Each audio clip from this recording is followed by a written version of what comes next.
അപ്പോൾ നമ്മളിന്ന് നല്ല കുറുകിയ ചാറോട് കൂടിയ ഒരു മീൻ കറിയാണ്. മീൻ എന്ന് വെച്ചാൽ മത്തിയാണ്, ചാള, അതാണ് വയ്ക്കുന്നത് കേട്ടോ.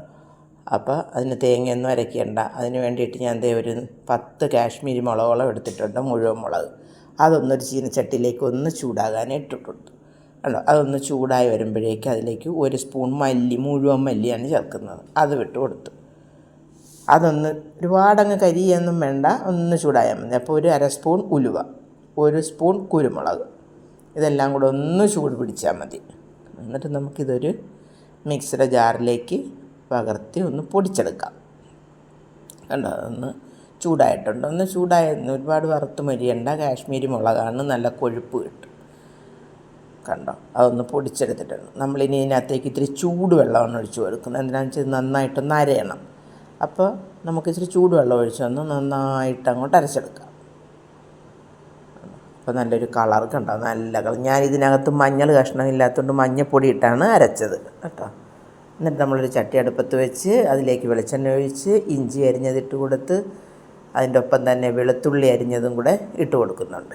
അതൊന്ന് മൂത്ത് വരുമ്പോഴേക്ക് നമുക്ക് ഉള്ളി ഇട്ട് കൊടുക്കാം. ചെറിയ ഉള്ളി ഉണ്ടോ, അതും ഇട്ട് കൊടുത്തു. അതൊന്ന് വാടി വരട്ടെ.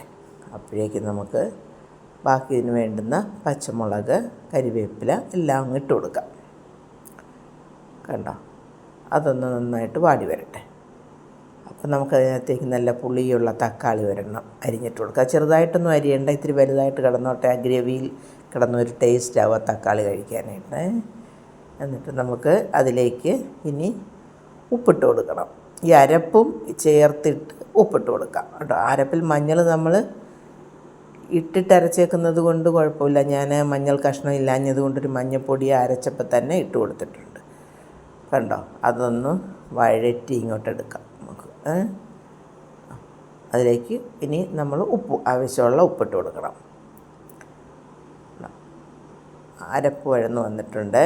അപ്പോൾ നമുക്കിനി ആ ജാറിലേക്ക് കുറച്ച് വെള്ളം ഒഴിച്ച് കഴുകി അതിനാവശ്യമായ വെള്ളം ചേർത്ത് കൊടുക്കാം. അപ്പം നല്ല കുറുകിയ, തേങ്ങയൊന്നും നമ്മൾ അരച്ചിട്ടില്ല. ഇത് വെറുതെ മുളകും മല്ലിയും കുരുമുളകും. എന്നിട്ട് നമ്മൾ പുളി വെള്ളത്തിലിട്ട്, വളംപുളിയല്ല, കുടപ്പുളി വെള്ളത്തിലിട്ട് വെച്ചിരുന്ന വെള്ളത്തോടുകൂടി ഒഴിച്ച് അടച്ച് മൂടി വെച്ച് വേവിക്കാം കണ്ടോ. കറിയുടെ ചാറൊന്ന് തിളച്ച് വന്നിട്ടുണ്ട്. അപ്പോഴേക്കും ഞാൻ മത്തി വൃത്തിയാക്കി വെച്ചിട്ടുണ്ടായിരുന്നേ. മത്തിയൊക്കെ കഴുകി ഒന്ന് വരഞ്ഞ് വെച്ചിട്ടുണ്ട് കണ്ടോ. അതങ്ങോട്ട് വെള്ളം മുറുക്കി ഈ കറിയിലേക്ക് നമുക്ക് അങ്ങോട്ട് ഇട്ട് കൊടുക്കാം കണ്ടോ. എന്നിട്ട് നമുക്കതൊരു തവി കൊണ്ട് ആ മത്തി എല്ലാ വെള്ളത്തിലേക്കൊന്ന് മുക്കി കണ്ടോ, ആ ചാറിലേക്കൊന്ന് മുക്കി വെക്കാം. എന്നിട്ട് ഇനി നമുക്കൊന്ന് അടച്ചു വെക്കാം.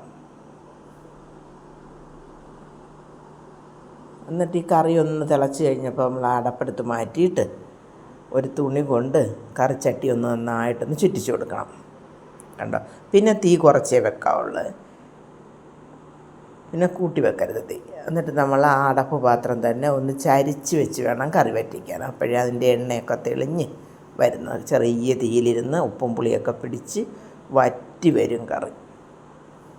കറി പകുതി വറ്റിയിട്ടുണ്ട്, റെഡിയായി വന്നിട്ടുണ്ട് കറി കണ്ടോ. നല്ല കുറുകിയ ചാറ് കണ്ടോ, തിക്കായിട്ടിരിക്കുന്ന നല്ല ചാറ്. ഈ ചാറും ആ ഒരു ചാളയും കൂടെ ഉണ്ടെങ്കിൽ നമുക്ക് സുഖമായിട്ട് ചോറിനാം കണ്ടോ. നല്ല സ്വാദുണ്ടാവും ആ കറിക്ക്. പുളിയും ഉപ്പും എല്ലാം ഇട്ട് നല്ലൊരു മത്തി മുളകിൽ വറ്റിച്ചത് റെഡിയായിട്ടുണ്ട്. എന്നാൽ നമുക്ക് ഊണ് കഴിക്കാം.